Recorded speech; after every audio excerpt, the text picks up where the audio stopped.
So, my name's Mel Campbell. I suppose you would call me a cultural critic. Pop culture is it's my thing. I've got a background in both academia and in journalism. So at the moment I do a kind of weird combination of the two of them. I'm a freelance journalist and I'm a film reviewer mainly, but I'll talk about basically anything that has to do with culture, technology, society. And I work primarily online. I'm also the author of a book called Out of Shape, Debunking Myths About Fashion and Fit that came out in 2013. Okay, let me introduce the rest of our panellists. On the my far left, your far right here, we've got Dr. Radha O'Meara. Now, she's a lecturer in screenwriting at the School of Culture and Communication at the University of Melbourne. Radha is she's a specialist in narrative. That's what she does best. She's both written and created fiction and non-fiction for film, video, TV and new media, but she also researches it, and it concentrates on serial narrative in contemporary film and television. That's what Radha's main research interest is. But more pertinently, for tonight's event, she has written a paper called Do Cats Know They Rule YouTube? Surveillance and the Pleasure of Cat Videos. Sitting next to Radha in the middle there is Professor Jason Potts. He is an economist and he works at RMIT University, but basically anything to do with economics, he's all across it. So his specialties include innovation, entrepreneurship, and basically how these drive economic growth. Am I getting this right, Jason? Pretty close. Okay. He's also an adjunct associate professor in the School of Economics at the University of Queensland, an adjunct fellow at the Institute of Public Affairs, and a principal research fellow since 2006 at the ARC Centre of Excellence in Creative Industries and Innovation. So Jason's here to give us a more economic perspective on cats and the internet. Of course.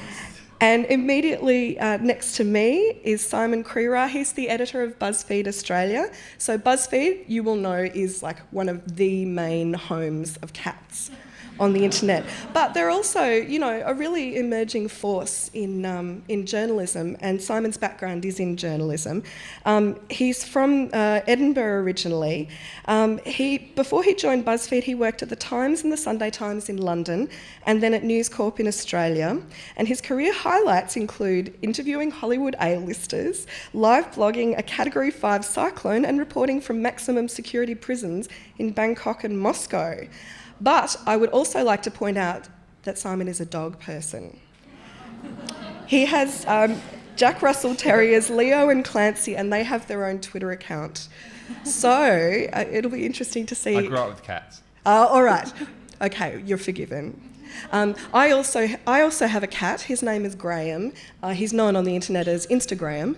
Do you guys have cats? I have dogs. What? Get off the stage. I know. A completely illegitimate place here. I've got a cat called Dog. Oh. Yeah. What? Yeah. Is he confused? Okay, well, having introduced everyone, now, Simon, you've got a lovely presentation. Do you want to... Yeah, I thought we'd kick off to discuss some of the broader themes that hopefully we're going to talk about by having a little look at some slides of cute cats, which some of you may have seen on BuzzFeed.com, the internet website, or on other places on the internet. As Mel's saying, cats are a big thing for us.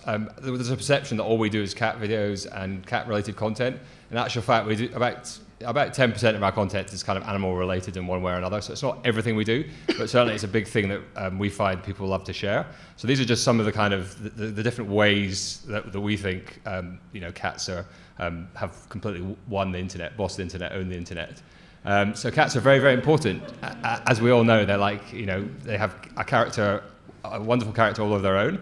And as I said, they power BuzzFeed. We take this stuff really seriously. This is a definitive ranking of the 100 most important cat pictures of all time, which has done 10 million views globally, and which I urge you to go and look at, because most of the pictures that I'm going to show now have come from this list, and a whole bunch of other amazing ones as well. So we wanted to think about why cats are so popular. They make you laugh. They make you go, they're really cute. You ask a silly question, you get a silly answer most of the time. Cats just do crazy things. And, they're crazily cute, and they've got this mind of their own that just makes them, so wonderful. And makes us, all of us get awe at different times. And as you know, on BuzzFeed, you get badges. I've got some stickers here if anybody wants them at the end. Cute badges, awe badges.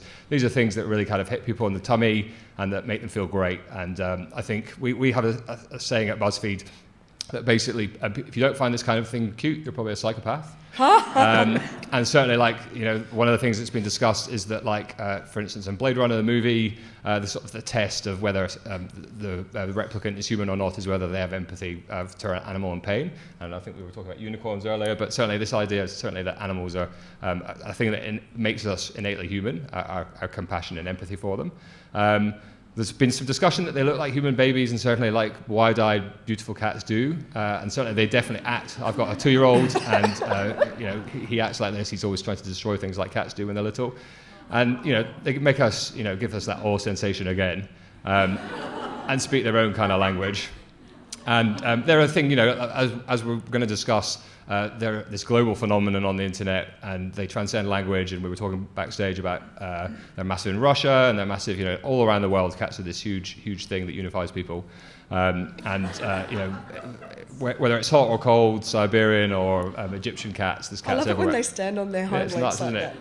And also, I did have cats when I was a kid. I have dogs now. Dogs are completely always just madly in love with you. And, you might not take them up for a walk for 3 days, but you come in the door, they love you. You forget your keys, they love you. They just love you. I think what's amazing about cats is they're like, they're not, their love needs to be hard won. And they really don't give a shit half the time about what you think. And also, they're serious. They're intellectual in a way that dogs never are.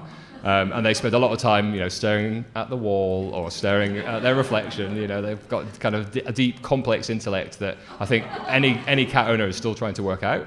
And I think this is an amazing thing. Like dogs are just, and cats are always deep in thought, and it seems off somewhere else half the time. And have some identity issues sometimes, as perhaps your dog does, who's your cat, who's named Dog. And they always let us project our emotions. They love the things that we love. And one of the things we were going to discuss is whether it's tied to gender. I think yes, because there's that stereotype, isn't there, of the cat lady. But internet cats seem to transcend. It's not just women on the internet who like cats, isn't it? Everyone likes them. I think so. I think there's something. I was speaking to some colleagues of mine at work who are both cat owners and cat lovers, and I think that this idea that they're tied to gender is because there's something maternal about looking after a cat, and I guess that could apply to other pets as well. But I think actually, there's, it could actually be, clear, that, men can love cats too, definitely, and do. Do you guys remember there was that Engineers and Cats video that went viral a few years ago? Do you guys remember Engineers and Cats? It was these two very deadpan engineers and how to look after cats. Anyway, it just reminded me with that whole men love cats. Do we have that video to show? Unfortunately, no. We do have some great videos. We've got a fair few videos to show and photos as well. But, I think I've just got a few more slides, which is basically tied into the sense of the currency of cute. And there's a cat off shopping with his little cat kitten. Cats. Was that the number one photo on the BuzzFeed? We find the one most popular, I guess, because it's the combination of a really, really cute kid and a cat as well. Yeah. Also, I think it's the fact that the cat looks both really happy and perhaps trapped. Yes. That I like. Well, we like our cats. That picture. So that's the basics. But Jason, would you like to talk now about the... Yeah, I'm going to pull up the... I'll pull up your presentation. So look, I've got a theory about what's going on here. Like this, economists look at this and go, it's not people acting crazy. This actually makes perfect sense from an economic perspective. And I want to just show you why, what's going on with this. That's the theory, the Alan Elkian theorem, third law of demand, if you care about that. But what's actually going on with this, if you're ever interested, there's a fantastic book on this by Tyler Cohen, which is just really introducing this idea of how cultural consumption just across the board has become very, very cat-focused, where this idea's been taken from. But what's going on with this? is the question is not so much. I mean, we've been focusing on here on cats as if that's obvious, as if, of course, the internet would be full of cats, but it might not have been. There's a parallel universe out there somewhere where the internet could have been full of German opera, or it could have been full of any other sort of cultural product. And the 19th century internet was, most of the 20th century television was. What's interesting is that when the cost of delivering something is expensive, when the cost of touring with your music group or putting and broadcasting sort of things, what happens is that high quality things are actually relatively cheaper than low quality things the more you add in these fixed costs of doing stuff, right? So that's why the German opera and so on was culture.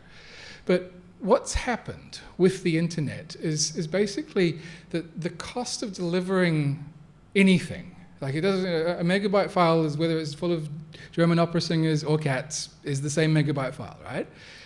When the cost of delivering that just systematically falls, and that's what the internet has done, right? And just in everything associated with that, what happens is that the lower quality end of that spectrum actually becomes relatively cheaper.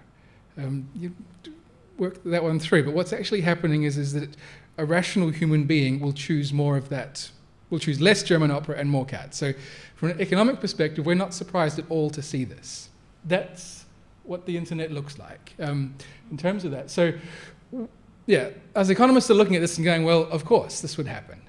What it also means is instead of 5-hour German operas, we sample smaller, 5-minute, bittier things. So the economics of this cultural consumption thing is this makes sense. We're not surprised to see this. This is not an aberration. We expect it to continue. Can I run through one other idea on this? Yeah. So, little lunchtime project was I did a comparative zoography. Because turned out no one had done this before, right? All the animals in the world versus all the animals on the internet, right? What's the relationship between them? That's what a zoography looks like, is you take every single species and then you take the population of each particular one. And we know the answers to all of those things, right? So that's in real life, that's the distribution of animals and their populations. What's interesting is what the internet looks like in this, because there's also a whole bunch of animals on the internet. And interestingly, Homo sapiens, that's all of us, this ratio comes in, depends with the image of persons or humans or whatever, but it basically comes in as 1. For every actual human being, there's basically 1 image on the internet, kind of.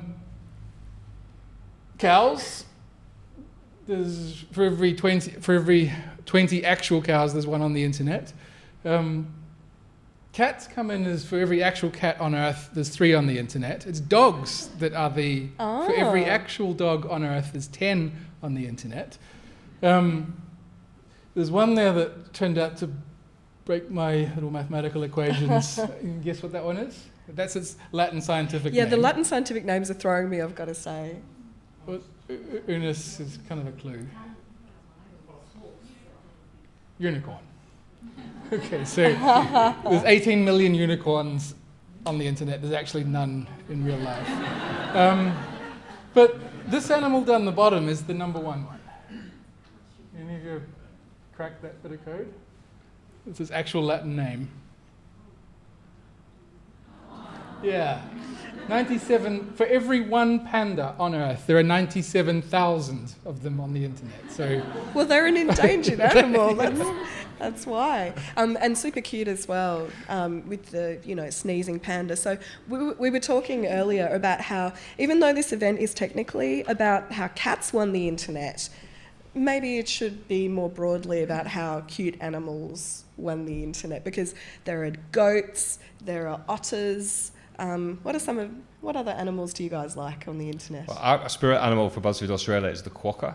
Because oh, yes, like when we started off in the US, they were like, you're going to like kangaroos and koalas, and we're like, nah, And I think in the US now, our like because we're synonymous with cats, we've kind of identified the sloth as our kind of spirit animal in the US. And I think the quokka is kind of a little bit like that. It's a thing that not everyone knows too much about. Obviously, it's an endangered population in Australia. And also, it's, you know, like the cutest thing on earth. It basically just has this happy-go-lucky disposition. It smiles and...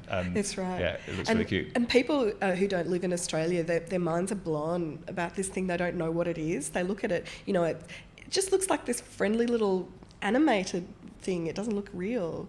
It's very cute. Anyway, but we're not here to talk about quokkas, are we? We're here to talk about cats. And so Jason was talking about the sort of the history of you know, things in the 19th century versus today.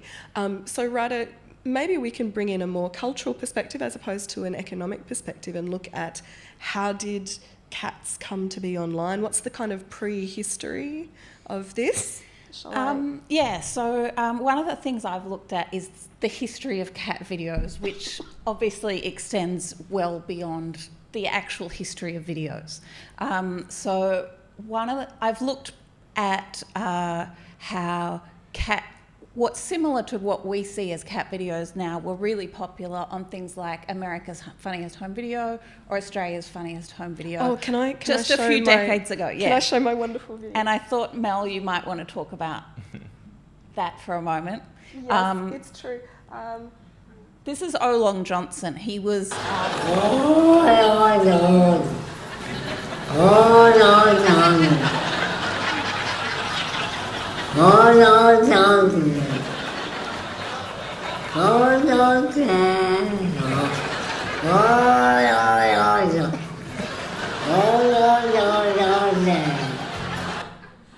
So there's a lot of features in this kind of video that were really popular on things like America's and Australia's Funniest Home Video that are really similar to the kind of cat videos we watch today. It's just your average domestic setting. It's just the kind of thing that somebody happened to take because they happen to have a video camera in the home. But you've also got that nascent remix culture of the internet where they're putting something together with it to make it funny. So putting the subtitles on it makes it even funnier than just the cat making these strange sounds. Yeah, that's what I love about Olong Johnson is that it's the nonsensical thing that he's saying. When a cat behaves like that, it means they're really afraid. But the way that he seems to be declaiming this kind of Shakespearean dialogue, that's what I love about Olong Johnson. All the livelong day.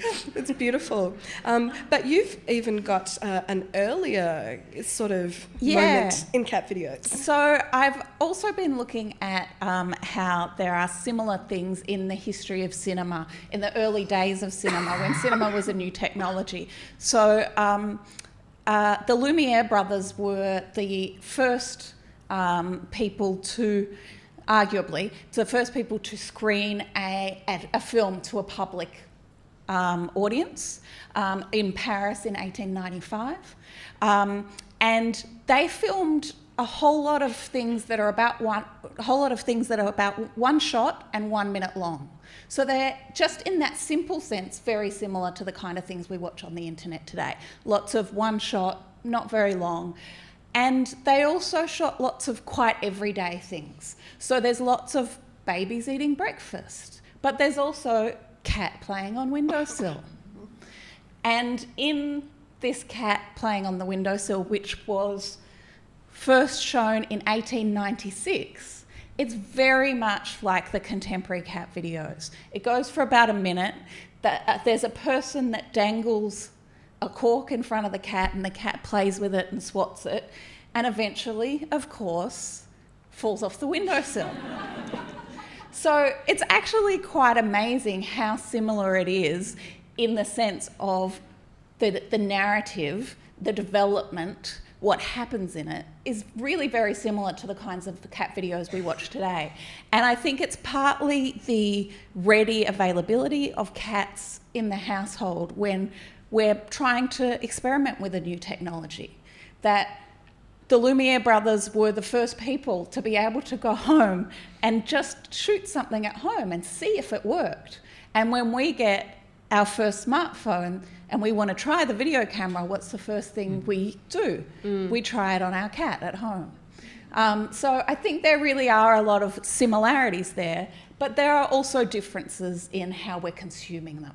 So this was consumed in a hall in Paris and I think Lyon in 1896, very much like the kind of scenario we have here. But of course, cat videos are consumed in a whole different way.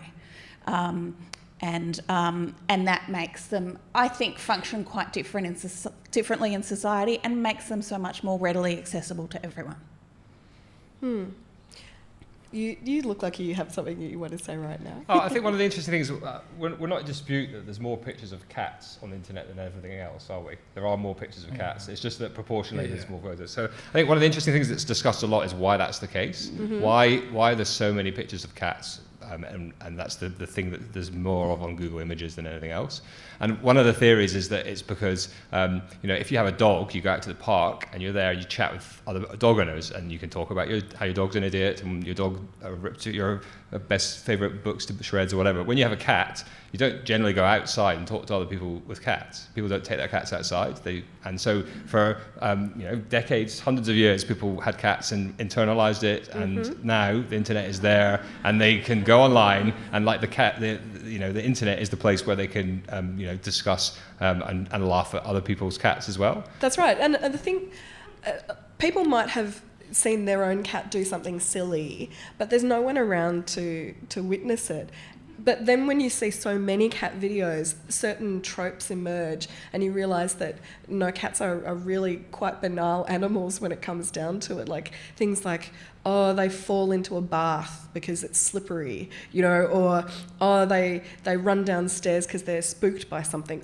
These things seem funny to us individually, and maybe individually when you watch one particular cat video, but then certain themes emerge. And one thing I like is the anthology cat video as well, where you put together a whole bunch of, I like it when cats, they leap for something and they don't land the jump. That's another one of my favourite tropes. But can I play one of my favourite cat videos as well? Basically, I didn't prepare any themed presentation. I just have a list of cat videos I wanted to show. One of the things I think that's really interesting about that is I think that the popularity of cat videos has in fact changed the culture around cats. So whereas it used to be private and it's become more public via the internet, I think it's being incorporated into the public sphere in other ways. So one of the things I'm pretty fascinated by is the fact that there have been internet cat video festivals in places like Toronto and Perth, and people bring their cats to the festival, which is not something really that would normally be. I've seen dogs at Moonlight Cinema, but that this is actually changing the way we incorporate cats into the public sphere. For sure. So here are just a couple of videos that are just of cats doing ordinary things.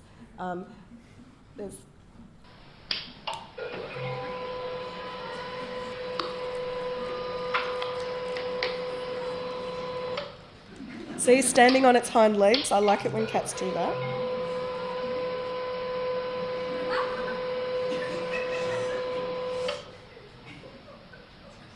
See, people are laughing and the cat is not even doing anything.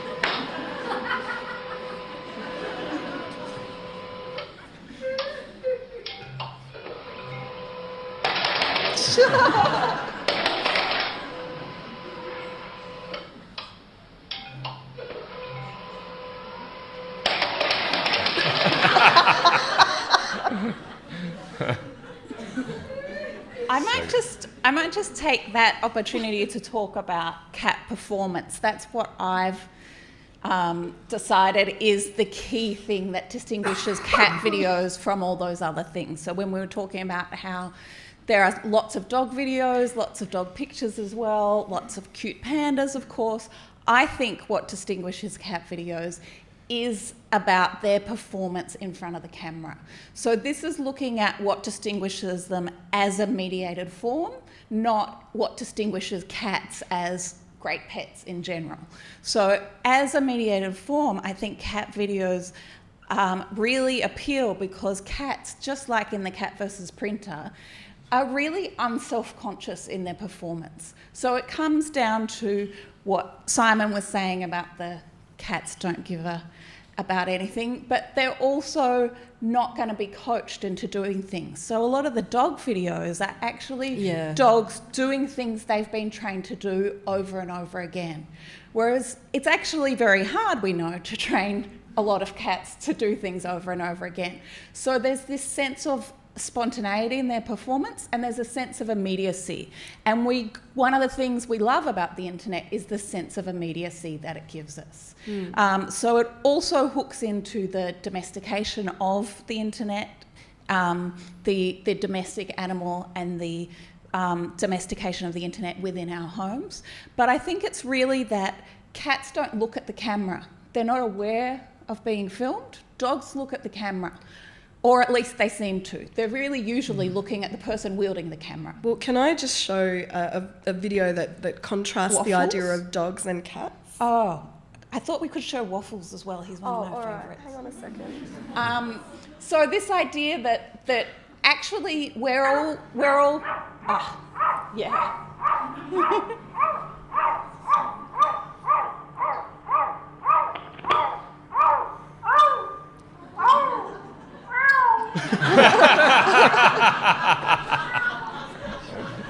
That's the rumble.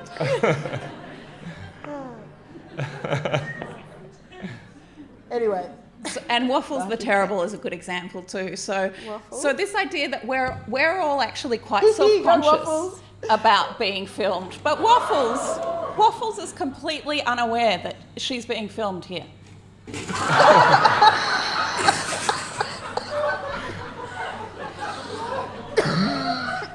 And just the sense that anything could happen, because a cat can't be trained, a cat isn't performing for the camera, even though we pretend to be putting our real lives up on Facebook and stuff.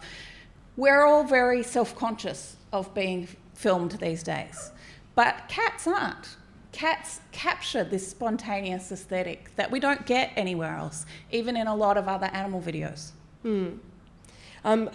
There's also the idea of what the internet does with this spontaneous cat behaviour as well. So I want to show you some examples of when people superimpose ideas. We've already seen with old Long Johnson that they put the dialogue up for the cat, but sometimes we have other kinds of mashups. So what do we have here? Thriller cat.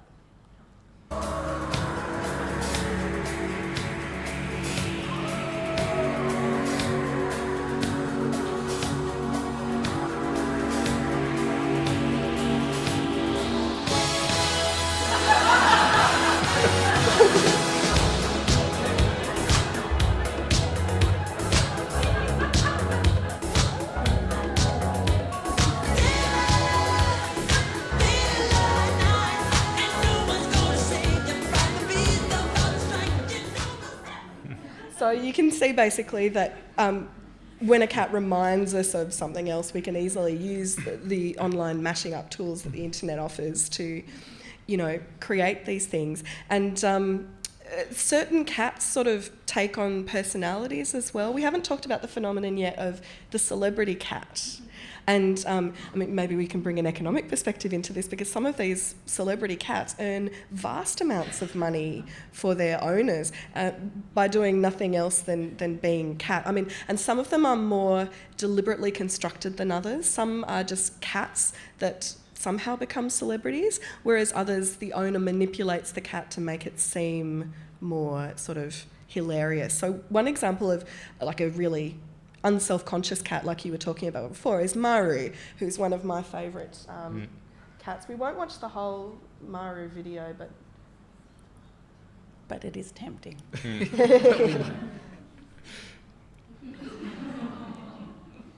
Maru is a Scottish fold, which is a very popular cat breed in Japan. I think it's because they've got those really pretty looking Features.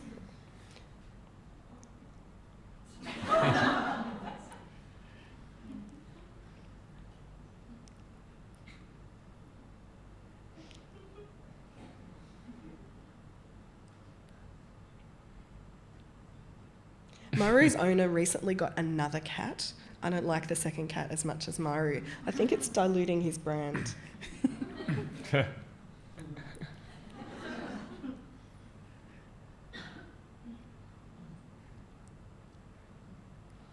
But Maru's main thing is that he jumps into boxes. He is expert at jumping into boxes. So maybe we'll just fast forward and see if we can have him. I've got a clip, I think, just of Maru in boxes. Oh, do you? All right, well, let's see if we... Ninja kitten, that's it. Here we go.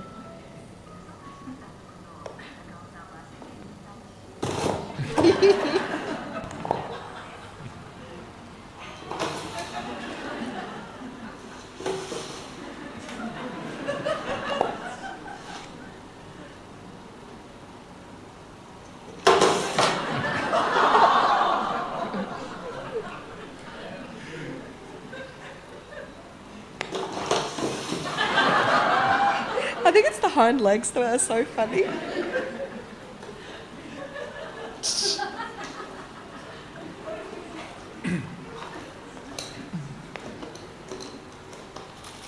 Well, shall we move on?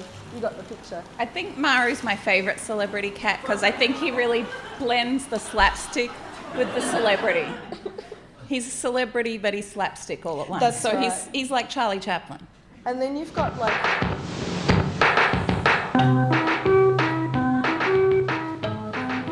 So Keyboard Cat was like a really old video from the 80s that just got rediscovered in, I think it was 2011 or something, and became this internet sensation.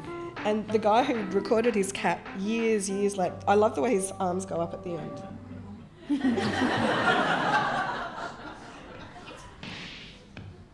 Oh, hang on, this is the slow jam. Oh, we'll turn that off. Can you see I'm wearing my 3 Keyboard Cat Moon t-shirt? This was a very popular t-shirt design immediately after Keyboard Cat became a thing. But the weird thing is that the owner of Keyboard Cat only realised very belatedly that he was sitting on a real phenomenon here, and then later tried to turn him into a brand in a way that I don't think really worked very well. He tried to do another video with like his other cat. This one's not as good as the original one, I don't think. So you can see that he's realised the funniness of the cat pretending to play the keyboard, but there's something much more calculated about this second one, I think. Although there's a bit at the end with the cat pretending to dance that I think is really funny.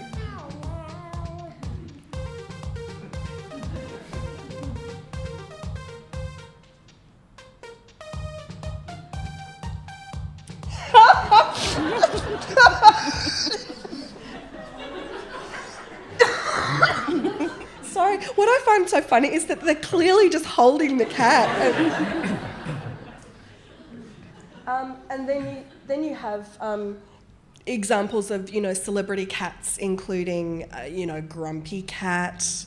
Who were some of the other celebrity cats? Lil Bob, who's got some facial deformity. Which I find so creepy that they're celebrating that. Apparently one of the other popular cats on the internet, Oh My God Cat, you've seen this cat picture where the cat's going, oh, I think that cat's got some kind of problem with its face. Lil Bob's actually really been taken up by the community around disabled people as a kind of champion of, hey, you might be disabled, but you can still really add something to the world. You can still be socially acceptable and even socially valorised. It doesn't matter what you look like. So Lil Bob's actually become a bit of an icon for the disability community. Yeah. I just got a few cat pics of like the main... We've been talking a lot about the videos, but I wanted to talk about the still photos, the so-called lolcatz. So I've got some of the main lolcatz here. This is Ceiling Cat, who is watching us all, no matter what we're doing, but you know what Ceiling Cat is mainly watching you do. Here we go. So Grumpy Cat is like a major meme. I think, is Grumpy Cat one of the most one of the biggest money spinning I cats. think he is. Do you know? Yeah. He's a millionaire. Yeah, which is crazy. Anyway. And one of the things I'd like to mention is that one of the things I looked at is how much money is made off of cat videos, just everyday cat videos, whether they're celebrity ones or not, is how much money, for example, BuzzFeed and YouTube make just by getting views for them, just by the advertising around them. So it doesn't necessarily have to be to do with production. It can just be redistributing the same images again and again, because we take pleasure in that as well. Yeah, Jason, did you want to speak about that? One of the things that's interesting about that is this notion of the superstar cat, is that the profile of superstar cats in terms of viewing or revenue looks exactly the same as human superstars. It's the top two earn 10 times as much as the next three, and all the way down. It's the same forces are generating this outcome. So I'm just showing in the background here some, main cat memes. So we saw Happy Cat before. That's he gave his name to a whole website, which is one of the most popular websites, and gave its name to an entire network of online jokes. So that one Russian blue cat has spawned empires. I love the way that these cat photos are often, they capture the cat in the middle of action, and as a result it's fodder for humour. So it's partly about our love of cats, but it's also partly about our love of technology and saying, can you believe I caught it right at that exact moment where the legs were up and it looks like it's got no legs and it's hovering. It's just the beauty of being able to capture it. And that's the connection, I think, with even the older films. Just that wonder at, I can use technology to just capture the most instantaneous pleasure. And also, I think that there's a pleasure that we get from remixing ourselves, Absolutely. like knowing the joke. I mean, this is Hovercat that we've got up here at the moment. And so the joke is knowing that, like, he looks like a UFO, so let's remix him with that famous poster. And it's partly the joy of seeing two of your favourite things together. Oh, that's like my cat. I just thought I'd put him up. Instagram. We love Instagram. Yeah. It's partly the joy of seeing two things you love together, like Cats and Thriller or Cats and the X-Files. But it's also partly the smugness of recognition. It's part, as an audience and as producers, there's a smugness in, hey, I'm creating something new out of two things that were separate. Well, that's right. I mean, Simon, did you want to speak about the way that BuzzFeed participates in that kind of viral remixing, sharing? Yeah, we're obviously like the motivation for why people share is what we're really curious about, and a big thing is surprise. So this sense of this isolated incident that has just been magically captured by chance by somebody who's filming their cat is a thing that is often the thing that makes something go viral and that people will share because it's so unusual to anything that they've seen before. And that's something that didn't really exist as an ability to catch before mobile phones and before the internet as a way of disseminating it. And so, like the constant search every day that we go for this piece of viral content that people will share is motivated sometimes by surprise, a lot of the time by a sense of these kind of badges we have on the site of LOL or OMG, which are often these different instances of cats doing crazy things. Can you predict what is going to go viral? No, I think what we say is you can't force a meme. You can't try and manufacture something. And I think that with some of the cats we've been talking about, it's when that people are trying to kind of turn them into stars, it doesn't really work. It's actually something that's just completely random and so unpredictable, and it takes a life of its own. And this sense I think that people have on the internet of feeling like what they want to share is to show that they're like they've found something that you've never seen before and that you're going to love as well, and like you're reaching out and sharing it with somebody and knowing that they're going to find that particular thing cute or remind them of a particular instance. Yeah. I'm sorry, I'm just flicking through this. It's like this is actually like a weird combination of memes. There's the kind of the black motivational poster style thing, and then there's the weird there's another meme within it. I've not made a study of the development of memes, but I find it fascinating as a kind of it's a portal to like the history of the internet, because some of these things date from the 80s, like keyboard cat does, or even earlier, but they get remixed in different ways, and you can literally chart the way that an idea changes. I mean, of course, the idea of meme comes from Richard Dawkins. I wonder if he knew what he was unleashing when he came up with this idea. But this is a very serious discussion that we're having tonight. And this is the thing that gets thrown at us a lot of the time is, you create, we're trying to build a brand that is first and foremost about entertainment and entertaining people, but now increasingly internationally and hopefully eventually in Australia is also about, putting reporters in, doing investigations, doing kind of hard journalism news as well. Sure. And people say, well, how can anybody take you seriously when your website is full of cats or quokkas? And a big part of it, I think, is that and some of you may have heard this before, but you might be in a Parisian cafe reading Jean-Paul Sartre or Le Monde, and then somebody rocks up beside you, and this woman's got a very cute little cat in a basket, and she takes it out, and you drop your French philosophy, and you're like, oh, look at this beautiful cat, and it doesn't make you stupid because all of a sudden you had this human impulse to be excited and go wow at this cute thing, and it means you can still stroke the cat and then go back and pick up your Derrida or whatever and go back to being intellectual, and you can human beings can just have these basic primal lovely emotions and yet still care about the important things that are going on in the world. I think one of the reasons this dichotomy has really arisen is because we see hard news as intellectual and we see cats as affective or emotional. So one of the reasons that we engage with pictures and videos of cats is for the emotional buzz we get. And there have been psychological studies to show that we actually get almost as much emotional buzz from watching cat videos as we do from seeing actual cats. So there is an emotional aspect of this that's really important to why we engage with cats, but it's also part of why it's devalued, because emotions, that's not very intellectual. But that's it puts just you in a warm and cozy place, and I'm sure most of us have spent time where you go online, somebody sends you a funny cat video, and then you just think, just look at this next one that's come up, and then like 3 hours later you're like, oh my god, what happened there? Whereas most of the time you don't read a terrible news story about and usually you're just like, right, I'm going to close my computer and go away and do something nice. And you don't usually keep on reading more and more about horrors, and I think cats kind of transport us into a kind of simpler, kind of more magical place. A lot of the time, and so they and other animals, the sense of taking you somewhere back to where you maybe didn't know too much else about what was going on in the world, and you could just stroke something and it could smile at you. But there's another theory about what could be going on here, and that we haven't discussed yet, is this notion that it's not cats on the internet, it's cat people on the internet. And there's been quite a few studies done. People self-identify cat person, dog person.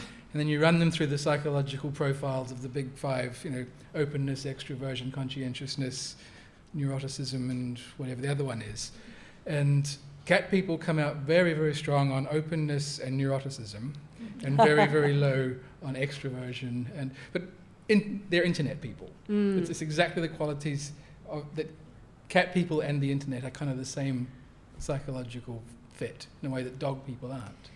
Do you buy into yes. Do you buy into the idea that one is exclusively a cat or a dog person? Can you be both? I mean, we've got a very ecumenical panel here on stage tonight.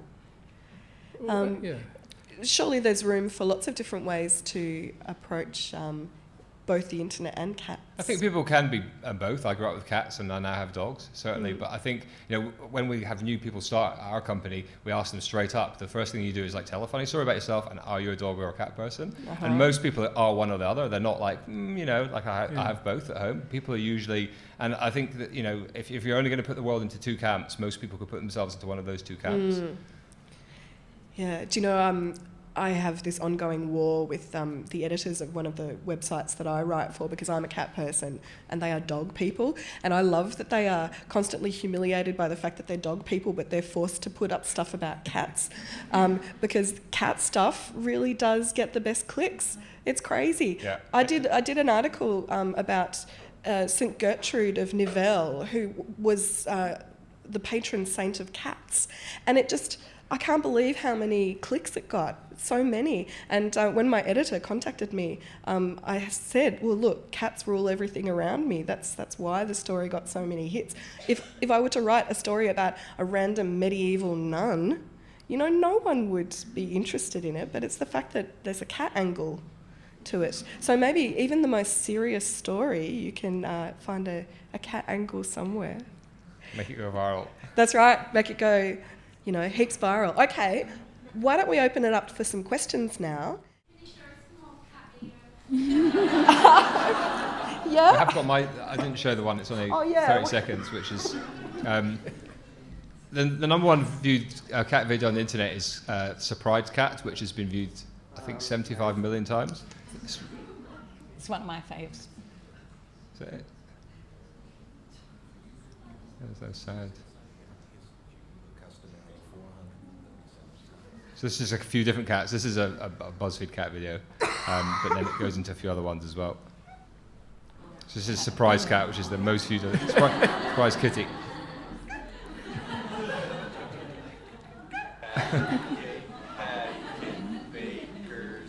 And this is like a mixture of like... There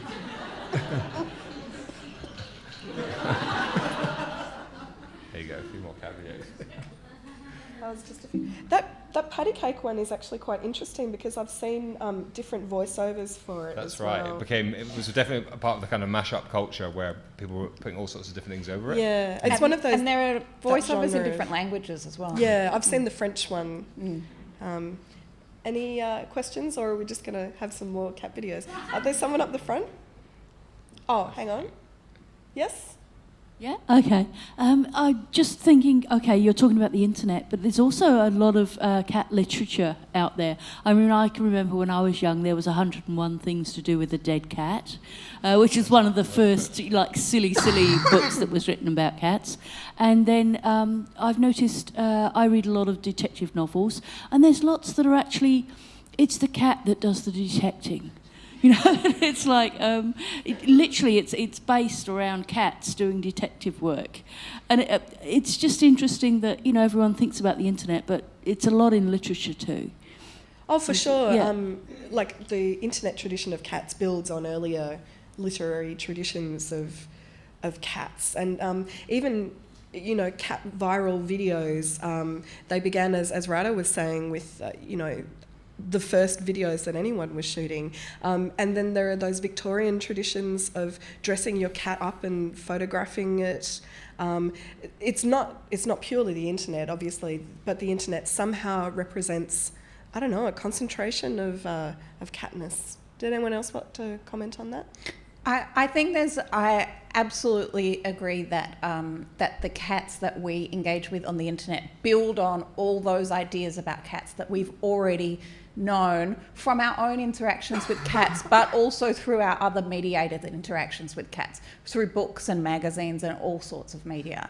But one of the things that that distinguishes things like cat videos is that it's the cat being themselves, whereas cats in literature, it's really very much just what the author is projecting or what the audience is projecting onto an idea of a cat.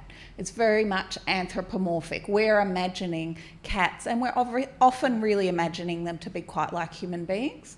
So one of the things that, say, cat videos on the internet do offer is a sense of connection with actual cats rather than this idea of cats that really is maybe much more like a human.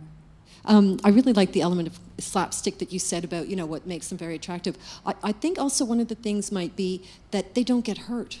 They'll do these incredible leaps and, like we saw in that other video, and there's not an element of, oh my God, they're hurt. You have that element, oh, it's really funny, and they're just going to bounce.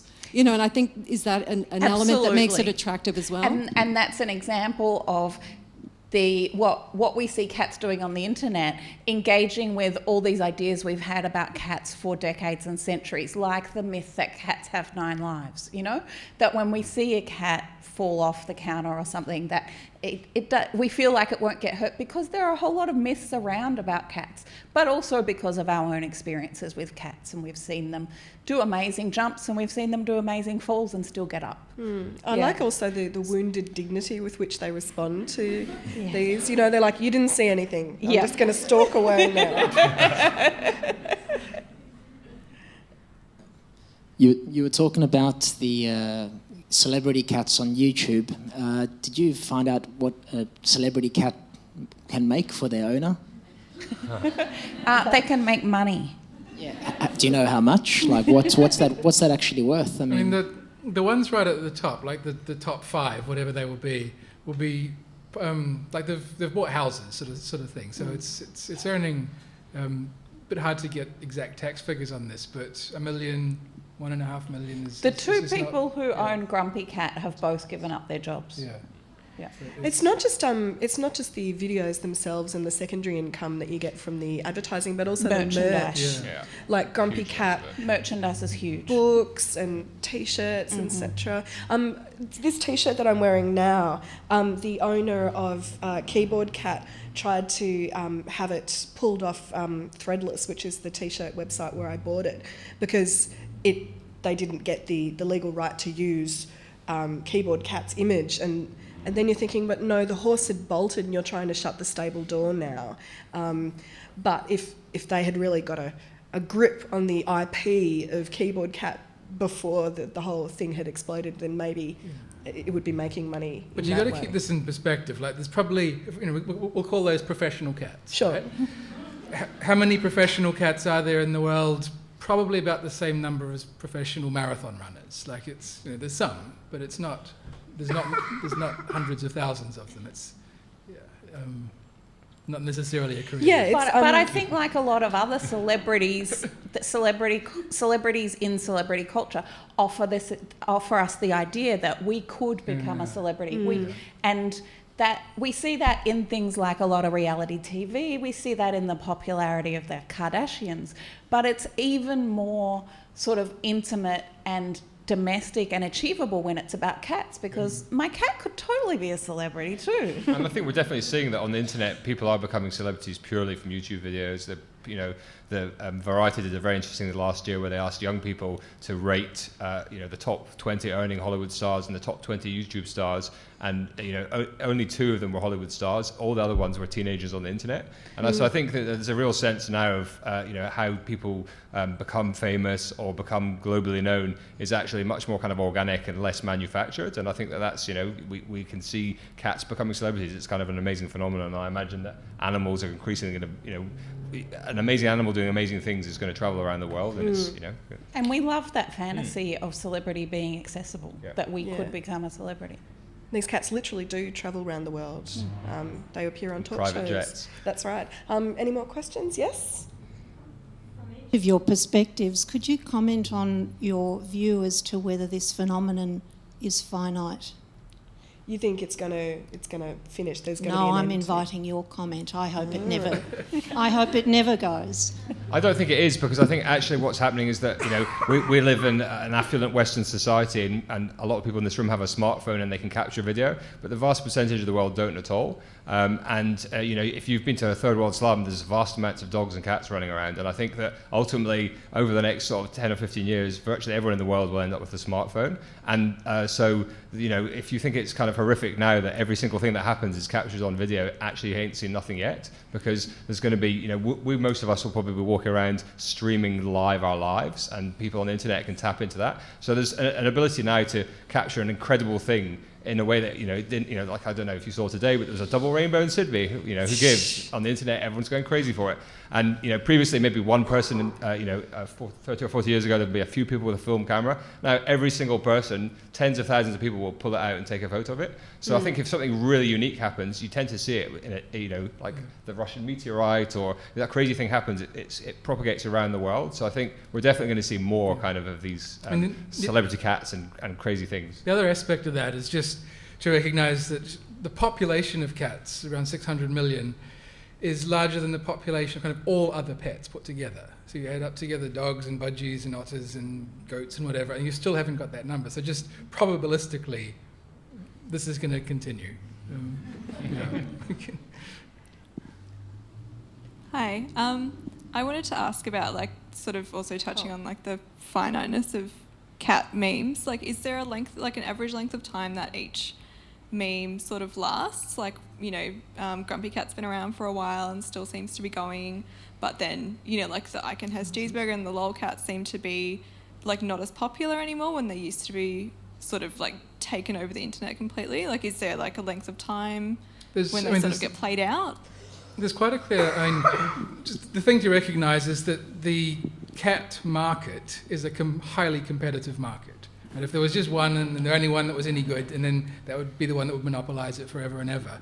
But, with millions, literally millions of new competitors arriving every day, that's the pressure that's causing the ones to be knocked off the top. But only one or two at a time can ever be at the top. So, but just because of the feedback effects and the sharing. So you've got this rapid cycling through them. So, it looks like it's shortening. And we can expect that to happen, but the idea of one superstar for a decade is no, but also that it's cyclical too. Things get rediscovered. They don't ever die on the internet. Everything's around forever. So there's a possibility that we'll have a lolcat renaissance. I'm sure we will. Like, retro is a big thing. Rewind is a thing people love, and I think it's quite amazing that now, for our particular site, so much of it is powered by GIF or GIF, which is like a text form, a file format that started 25 years ago, and it's so old and retro and kind of the earlier internet and web. So I think that definitely things will come back. Your cat is 20 years old in your t-shirt, right? Yeah, this cat is long dead now. Outside of your expertise, but do you know if this ready acceptance of cats on the internet has translated to the real world? Like, has there been a spike in cat ownership or? I don't know. The predictable thing actually is, and you see this with other types of animals as well, is as it's not cat ownership or dog ownership, it's breeds. So that the Scottish fold has received enormous popularity and growth because of Maru. The English sheepdog received enormous popularity and growth because of the Dulux ads and so on. So you see those patterns of people shifting to a particular type of cat depending on which one. And so there's been well-documented history of particular dog breeds becoming very popular when the American president has that dog breed. But one of the things that I think has influenced it in that realm is the popularity of ragdoll cats, because they are videoed a lot, because they do respond better than a lot of other breeds to being handled and manipulated. And that makes them ripe for videoing. And they have become increasingly popular. So I wonder if there's an association there.